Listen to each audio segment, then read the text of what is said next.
بسم اللہ الرحمن الرحیم۔ گمنام ہیرو کے معزز ناظرین السلام علیکم۔ دوستو لائک ضرور کر دیا کریں، شکریہ۔ آئیے چلتے ہیں کہانی کی طرف۔ حیرت ہے کہ ایسی سامنے کی بات فوری طور پر کسی کے ذہن میں نہیں آ سکی۔ جلال بڑبڑایا۔ جلال کی فرمائش پر غزالہ ایک مرتبہ پھر سب کے لیے چائے بنانے چلی گئی۔ اس مرتبہ ویرا بھی اس کے ساتھ کچن کی طرف گئی تھی۔ رات کے اس ابتدائی پہر میں سنی کے ویران اور مقفل دفتر میں گھسنا زیادہ دشوار نہیں تھا۔ ساری اہمیت صرف ایک بات کی تھی کہ اول خان کے آدمی کفل شکنی میں کتنے ماہر تھے۔ تھوڑی دیر بعد اسٹیشن 4 سے کال آ گئی۔ اول خان کے آدمیوں نے کفل شکنی کے بعد دفتر کو پہلے کی طرح دوبارہ لاک کر دیا تھا۔ مہینوں کے گرد و غبار میں اٹے ہوئے دفتر کا فون بالکل بے جان تھا۔ اگر اتنی چھان بین نہ کی جاتی تو سنی کھلا مجرم نظر آ رہا تھا۔ جلال نے ہلکی سی غصیلی آواز میں کہا، اگر یہ لائن چندن کے فلیٹ میں پائی گئی تو میں اس باسٹرڈ کو ادھیڑ ڈالوں گا۔ ایک کام میں 2 ایجنسیاں لگ جائیں تو کہیں نہ کہیں گڑبڑ ہو جاتی ہے۔ میں نے جلال سے کہا، لائن کے سراغ پر تم کسی کو مامور کرو گے یا اول خان کے آدمی کام کرتے رہیں؟ میں نامعقول قسم کی دخل اندازیوں کا قائل نہیں ہوں۔ جلال نے جواب دیا، اول خان کی ٹیم کام کر رہی ہے، وہی کرتی رہے، لیکن رزلٹ آج رات ہی مل جائے تو بہتر ہوگا۔ میں تمہاری بے چینی کو سمجھ رہا ہوں، لیکن یہ کام کل کے لیے ٹال دیا جائے تو بہتر رہے گا۔ میں نے تجویز پیش کی۔ آج رات اور کل میں کیا فرق ہے؟ اس کی نگاہیں میرے چہرے پر مرکوز ہو گئیں۔ چندن یا فون چرانے والے نے کال کے لیے 6 بجے کا وقت دیا ہے، اس کا مطلب ہے کہ وہ دن بھر اپنے ٹھکانے سے غائب رہتا ہے، 6 بجے ہر حال میں لوٹ آتا ہے اور پھر رات وہیں بسر کرتا ہے۔ دن میں وہ باہر ہوگا، ہر چیز کی اچھی طرح دیکھ بھال کر لی جائے گی۔ بالکل مناسب تجویز ہے، مجھے اس سے پورا اتفاق ہے، مگر تاروں کے سہارے یہ تو معلوم ہونا چاہیے کہ وہ نمبر کہاں لیا گیا ہے۔ اس گاڑی یا دفتر کی چھان بین کل دن میں کر لی جائے گی۔ اول خان کے آدمیوں کو وہ کام سر انجام دینا تھا۔ وہ ہمیشہ ہمتاً خدمت بنا رہتا تھا، اسے کوئی اعتراض نہیں تھا۔ میں خاموش ہو گیا۔ ہم سب نے جلال کو کھانے کے لیے روکنے کی کوشش کی، لیکن وہ رکنے پر آمادہ نہ ہوا۔ اس کے پاس ہمیشہ اپنی مصروفیات کا عذر موجود رہتا تھا۔ اس نے کہا کہ اگر فون اور فیکس والا پورا اسرار معاملہ درپیش نہ ہوتا تو وہ ہمارے ساتھ اتنا وقت نہیں گزار سکتا تھا۔ ہمارے گھر سے اسے نشتر روڈ پر صدف مینشن کی طرف جانا تھا۔ اس نے یہ بتا کر ہم سب کو حیران کر دیا کہ وہ ساری رات صدف مینشن کے نمبروں پر دستیاب ہوگا۔ صدف مینشن کی عمارت میری دیکھی بالی تھی۔ گراؤنڈ فلور پر معقول دفتری سہولیات سے قطع نظر وہ ایک اجاڑ اور اسیبی عمارت تھی، جہاں جا بجا چھوٹے بڑے قید خانے بنے ہوئے تھے۔ آئی بی والے اس عمارت کو اپنے انٹیروگیشن سیل کے طور پر استعمال کرتے تھے۔ وہاں پرانے اور ضدی مجرموں کو قید میں رکھ کر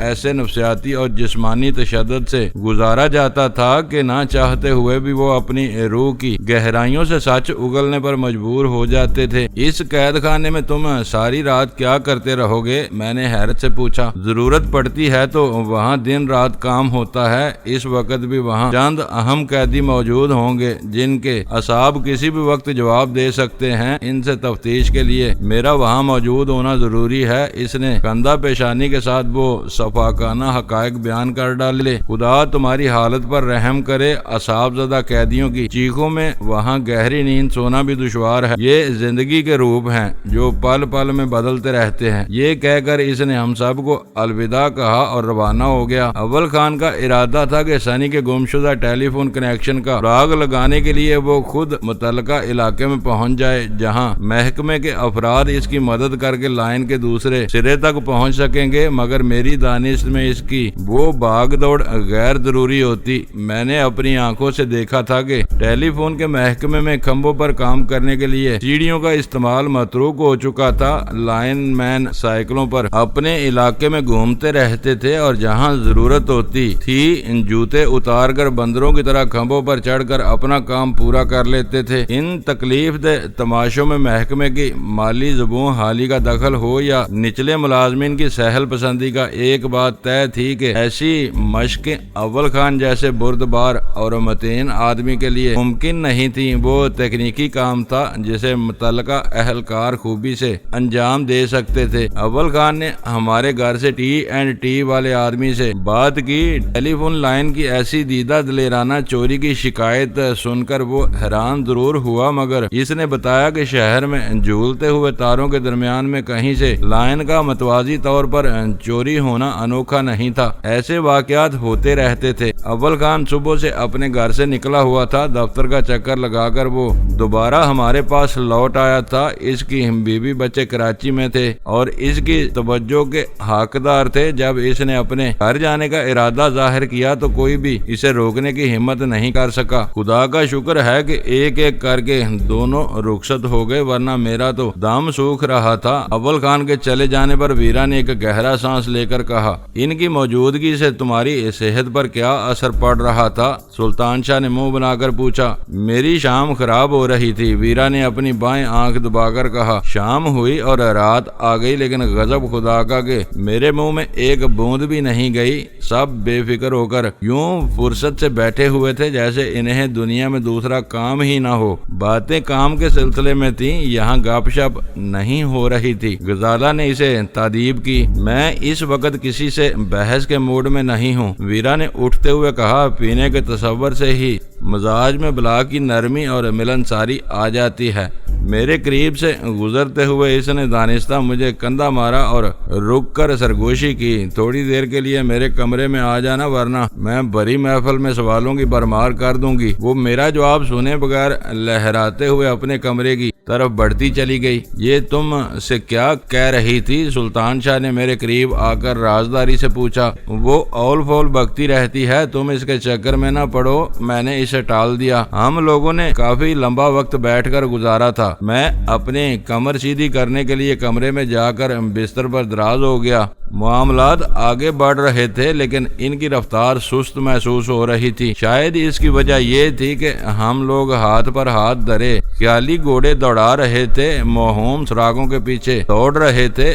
مار داڑیاں کسی مقابلے کا دور دور تک امکان نظر نہیں آ رہا تھا۔ ساری پیش رفت اطلاعات کے میدان میں ہو رہی تھی۔ میں نے راہ کے نامعلوم ایجنٹ سے فون پر گفتگو کرتے ہوئے فیکس کے موضوع پر دانستہ بات نہیں کی تھی۔ میں مظہر کے روپ میں جس ذہنی سطح کا مظاہرہ کر رہا تھا، اس کے لیے ایسی دور کی باتیں موضوع نہیں تھی۔ یہ راہ والوں کی اپنی ثوابدید تھی کہ وہ میرے بھیجے ہوئے اس پیغام کو کس طرح استعمال کرتے۔ بستر پر لیٹے لیٹے مجھے یہ بھی یاد آیا کہ اول خان نے اپنے آدمیوں سے سنی کے دفتر کی نہ صرف خیر خبر لے لی تھی بلکہ تلاشی تک لے ڈالی تھی، لیکن چندن کے فلیٹ کی نگرانی کرنے والوں کی طرف سے کوئی اطلاع نہیں ملی تھی کہ 7 بجے وہاں کی کیا صورتحال تھی۔ سوچتے سوچتے مجھے غنودگی کی لہر نے آ لیا، لیکن میری وہ کیفیت زیادہ دیر تک برقرار نہ رہ سکی۔ کسی نے میرے داہنے پیر کا انگوٹھا جھنجھوڑ کر مجھے بیدار ہونے پر مجبور کر دیا۔ میں نے ہڑبڑا کر آنکھیں کھولی تو میرے پیروں کے قریب ویرا کھڑی دل آویز انداز میں مسکرا رہی تھی۔ یہ کیا بدتمیزی ہے؟ میں نے گھرا کر کہا۔ کسی کے بیڈ روم میں یوں گھس آنا بہت بےہودہ حرکت ہے۔ غزالہ تمہارے ساتھ اس کمرے میں بند ہوتی تو میں ہرگز اندر نہ آتی۔ وہ اپنے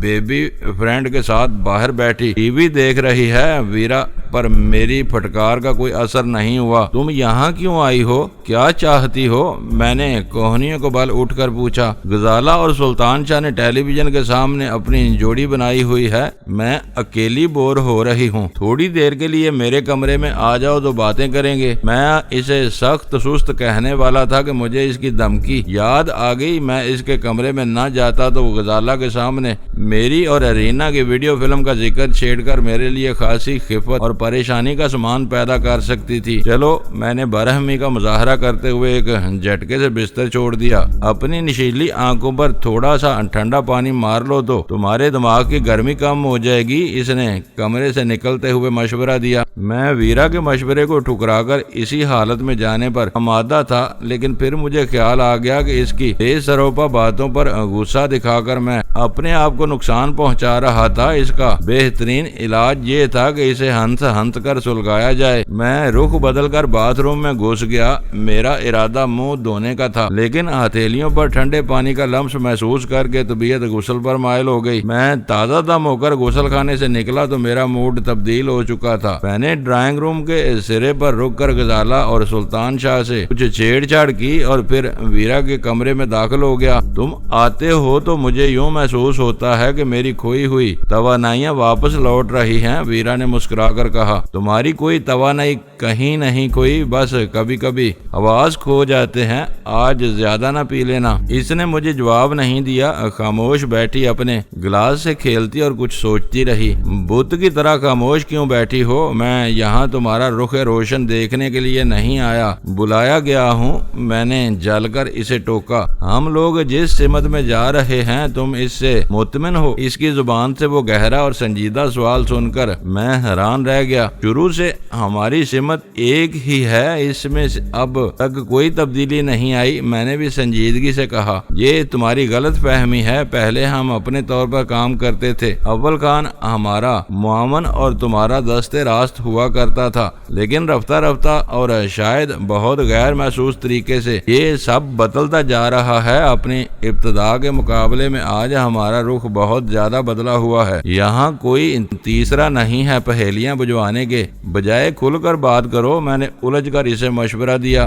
میرا احساس ہے کہ اب ہم دو پاکستانی ایجنسیوں کے اعلی کار بن چکے ہیں، ایک طرف STF ہے اور اب IB کے ضابطے جگہ جگہ ہماری راہ روک رہے ہیں۔ ایسا نہیں ہے، وہ لوگ ہمیں مشورے دیتے ہیں، اپنی وسیع تر معلومات کی روشنی میں رہنمائی فراہم کرنے کی کوشش کرتے ہیں، ہمارا راستہ کبھی نہیں روکتے۔ تم میری طرح واقعات کا تنقیدی جائزہ نہیں لیتے، اس لیے ان خوش فہمیوں میں مبتلا ہو۔ میرا خیال ہے کہ تم اپنی دلیل کے حق میں ایک بھی مثال نہیں دے سکتی، میں نے وثوق سے کہا۔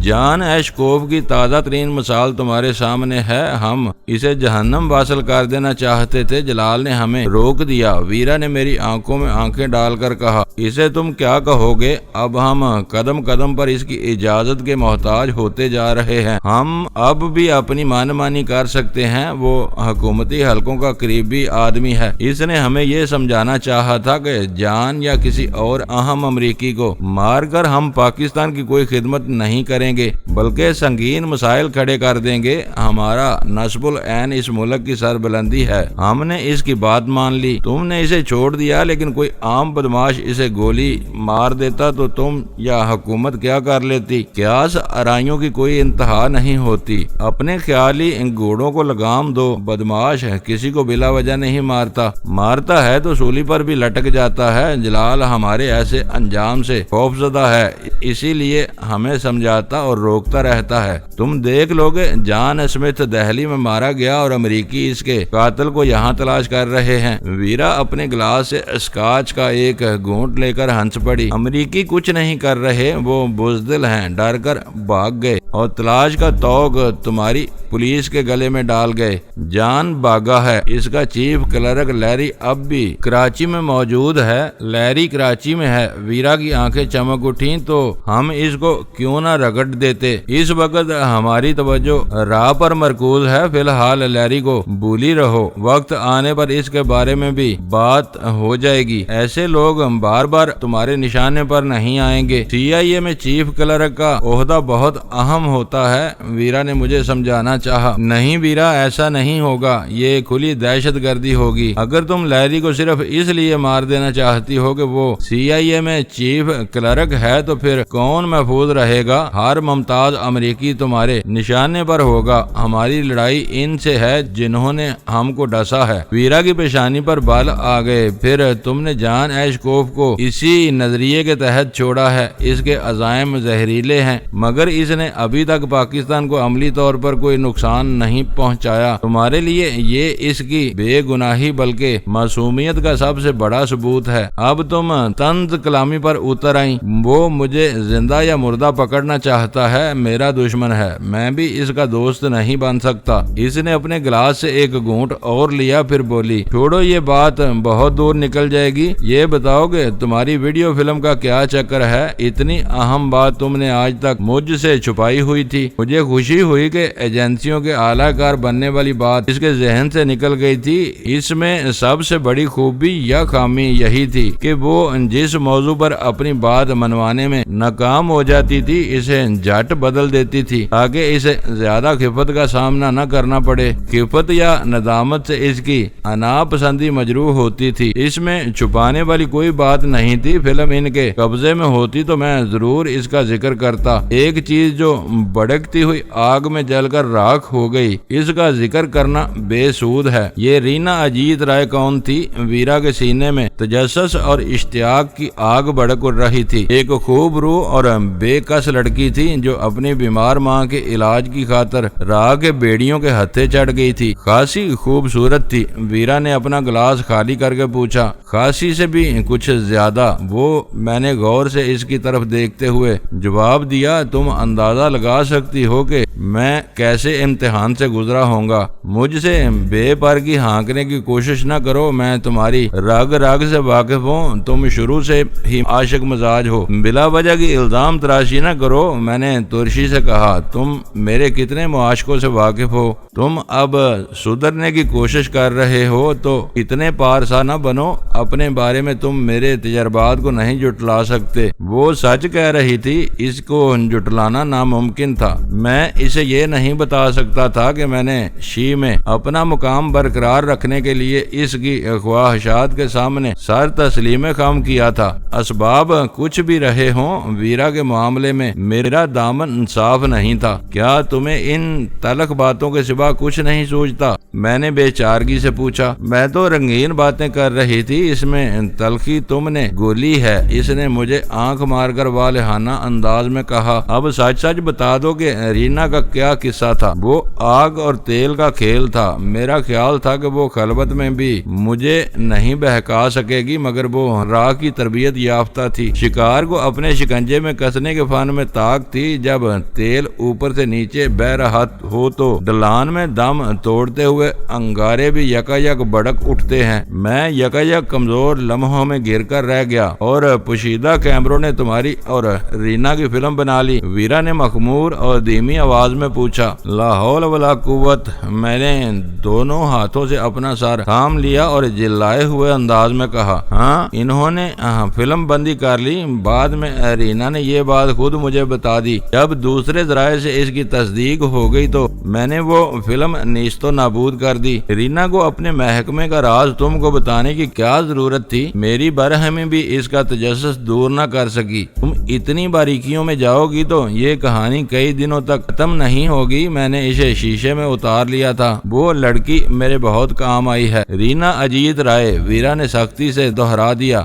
اس وقت میرے دل میں رقابت کے شعلے بھڑک رہے ہیں۔ میرے بس میں ہوتا تو میں اسی وقت دہلی پہنچ کر اس کمینی کا چہرہ لہو لہان کر دیتی۔ اسے تمہارے قریب آنے کی ہمت کیسے ہوئی؟ یہ میں اس کے لب و لہجے پر یکا یک سنبھل گیا۔ مجھے معاملے کی نزاکت کا احساس ہو چکا تھا۔ اس وقت وہ ویرا نہیں رہی تھی، اس کے وجود میں سوئی ہوئی انا پرست اور منتقم مزاج بلیک کوئن جرجری لے کر بیدار ہو چکی تھی۔ بلیک کوئن اپنے پسندیدہ مرد پر کبھی کسی اور لڑکی کا سایہ پڑنا پسند نہیں کرتی تھی۔ میرے معاملے میں اس کی پسند یا مرضی کا کوئی دخل نہیں تھا۔ اس کے بڑوں نے اسے حکم دے کر میری طرف دھکیلا تھا۔ وہ اپنا فرض پورا کر رہی تھی۔ میں نے اس لڑکی کا نام اپنے دل پر نقش کر لیا ہے۔ ویرا نے خلا میں تکتے ہوئے خوابناک آواز میں کہا، جب بھی موقع ملا میں اس لڑکی کو نہیں بخشوں گی۔ مجھے اندازہ ہو گیا کہ ویرا اداکاری نہیں کر رہی تھی۔ میرے اور رینا کے بارے میں کوئی بات جان کر اسے شدید ذہنی جھٹکا لگا تھا اور وہ اپنے حواس میں نہیں رہی تھی۔ میں تیزی سے اپنی جگہ چھوڑ کر صوفے پر اس کے برابر میں جا بیٹھا۔ ویرا نشے میں ہرگز نہیں تھی، لیکن اس وقت اس کی گھنی پلکیں آنکھوں پر جھکی پڑ رہی تھیں۔ گلابی پپوٹے بار بار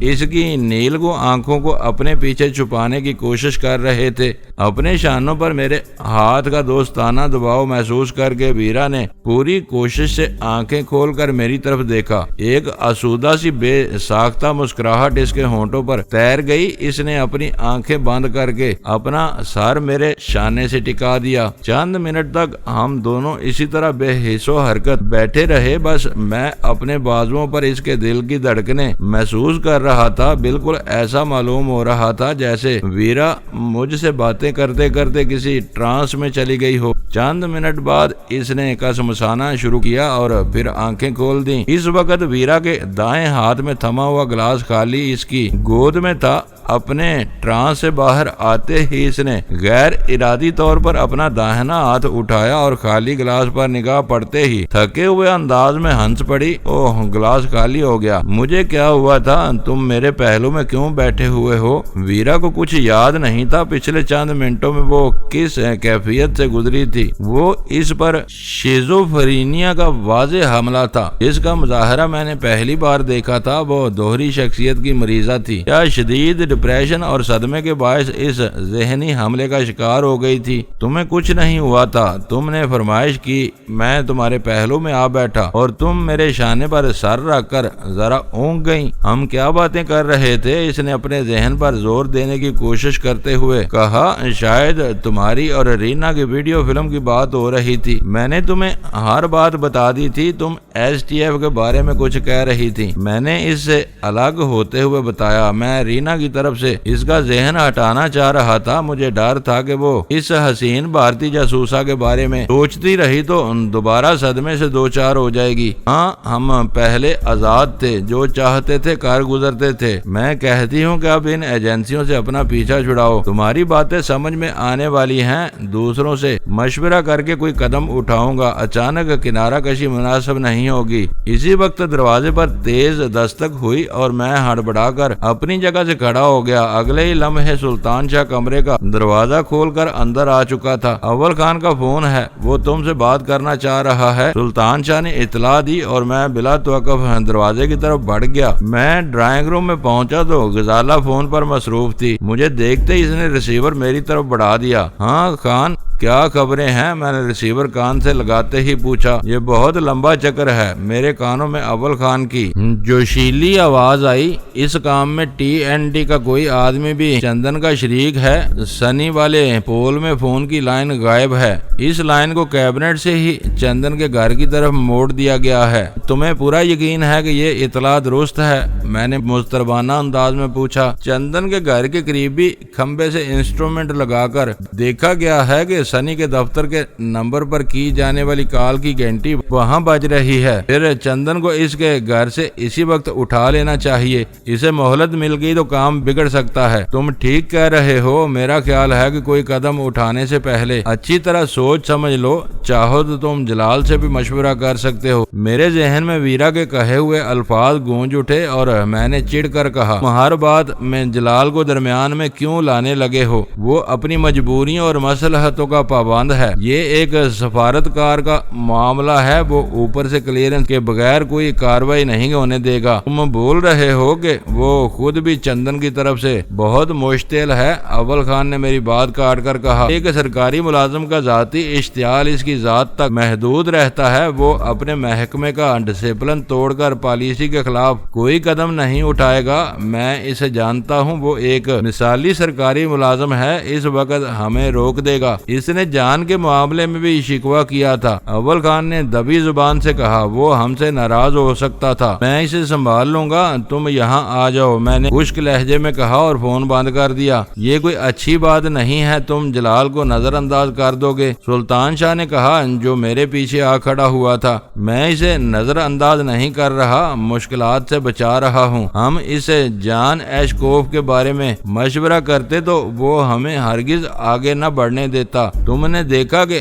بعد میں وہ ہمارے اقدام پر خوش تھا۔ اس کی بے خبری ہمارے اور اس کے لیے سود مند ثابت ہوئی۔ بار بار ایسا نہیں ہو سکتا۔ آپ اس سے مشورہ نہ لیں، اسے اپنے ارادے سے آگاہ کر دیں تاکہ وہ چندن کے اٹھائے جانے کے بعد پیش آنے والے حالات کے بارے میں مناسب منصوبہ بندی کر سکے۔ غزالہ نے سلطان شاہ کی تائید کرتے ہوئے کہا، اپنے فیصلوں کے لیے آپ اس کے مشوروں کے پابند نہیں ہیں۔ غزالہ نے بہت معقول رائے دی تھی۔ ہم لوگوں سے قریبی مراسم کے حوالے سے یہ جلال کا حق بنتا تھا کہ اسے کسی اہم پیش رفت سے قبل از وقت یا کم از کم بر وقت آگاہ کر دیا جائے۔ میں نے اسے فون کرنے کے ارادے سے ہاتھ بڑھایا تھا کہ فون کی گھنٹی بجنے لگی۔ میں نے ریسیور اٹھایا تو دوسری طرف جلال میری مزاج پرسی کر رہا تھا۔ بہت لمبی عمر ہے تمہاری، میں نے بے ساختہ ہنستے ہوئے کہا۔ ابھی تمہارا ذکر خیر ہو رہا تھا، میں نے تمہیں فون کرنے کا ارادہ کیا اور ادھر تمہارا فون آ گیا۔ یار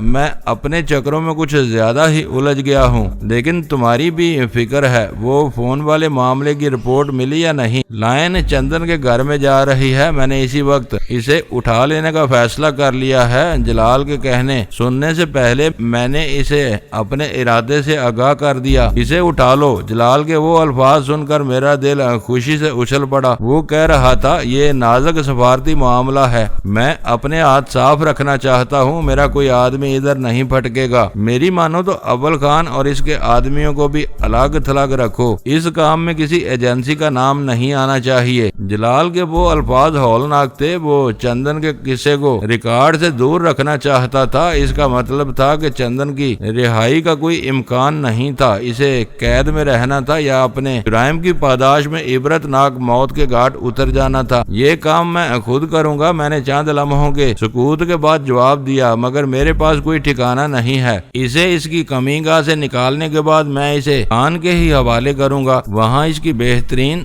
خاطر تواضع ہوتی رہے گی۔ چندن بہت خطرناک آدمی ہے، اس نے کوئی نیا گل کھلایا ہے، وہ کسی رعایت کے قابل نہیں ہے۔ کیا کوئی مسئلہ کھڑا ہو گیا ہے؟ میں نے چونک کر پوچھا۔ رات 8 بجے اطلاع ملی ہے کہ لیری کل صبح جلد از جلد ایجنسیوں کے نمائندوں سے ملنا چاہتا ہے۔ اس کی خواہش ہے کہ اس بار ایس ٹی ایف کے نمائندے کو بھی اجلاس میں شامل کیا جائے، کیونکہ اسے ڈینی اور مدر کے بارے میں کچھ نئے شواہد ملے ہیں۔ لیری، میں نے حیرت سے دہرایا، کیا سی آئی اے کا ایک چیف کلرک ایسی کسی ملاقات کی خواہش کرنے کا حق رکھتا ہے؟ دوستو ویڈیو کو لائک ضرور کر دیا کریں۔ آئی ایس آئی پاک آرمی زندہ باد، پاکستان پائندہ باد۔ معزز ناظرین، اپنا خیال رکھیے گا اور اپنے اس چینل کا بھی شکریہ۔